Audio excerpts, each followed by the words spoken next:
はい、皆さんこんにちは。今日はね、雨が降ってます。この漢字をね、今日は描きます。まず、赤と緑を薄くね、混色して、それをたっぷり用意しましょう。こんな感じね。そしてその色を、まずフラット塗りします。あとね、空の明るさを映して光ってる部分だけ紙の白を残します。ね、それが何になるのか楽しみですよ。では同じ混色をもう少し濃いめにして、これね、遠くの山なんですね。木のシルエットがちょっとだけ見えます。でもあとはもう本当にフラット塗りです。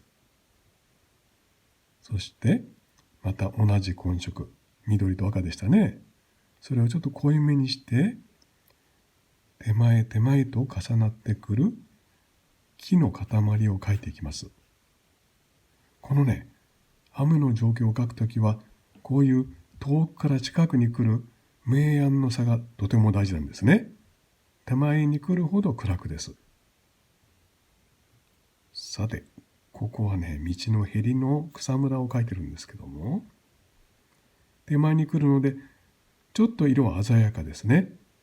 でも、やっぱり雨の感じを描くためには、どっちかっていうと、クールなグリーンを使ってみます。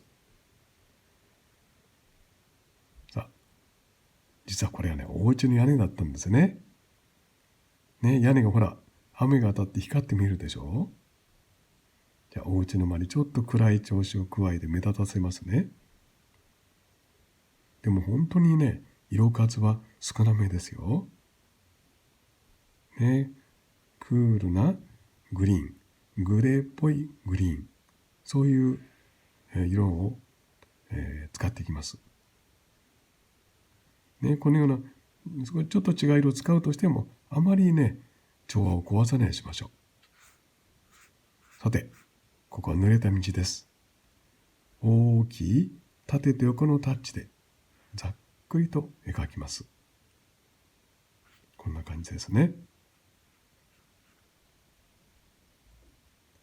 そしてペインティングナイフでね、ここをカリカリとこう引っかきます。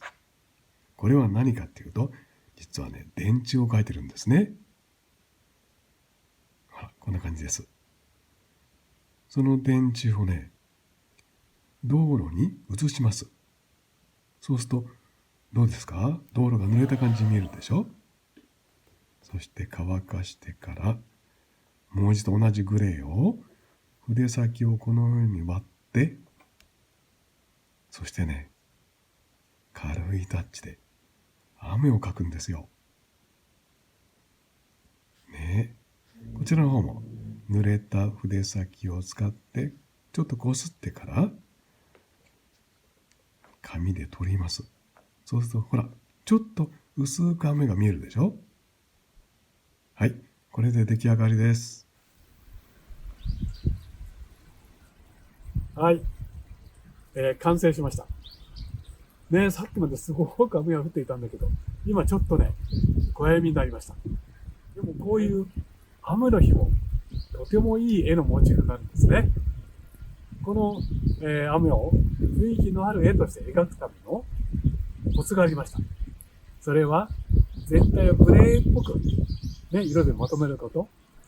そして遠いところと近いところのね、明暗の差をはっきりつけることです。こうすればね、あなたももう本当に簡単に雨の情景を表現することができます。はい。いかがでしたかね。これからも私と一緒に水彩画を楽しんでいきましょう。それではまた。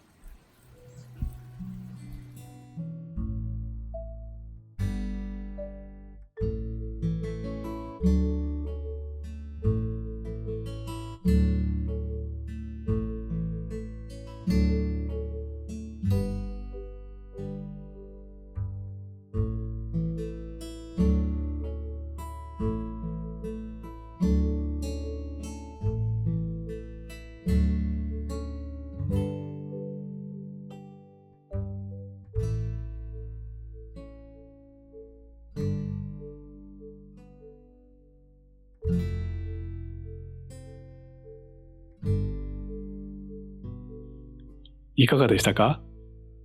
チャンネル登録もよろしくお願いします。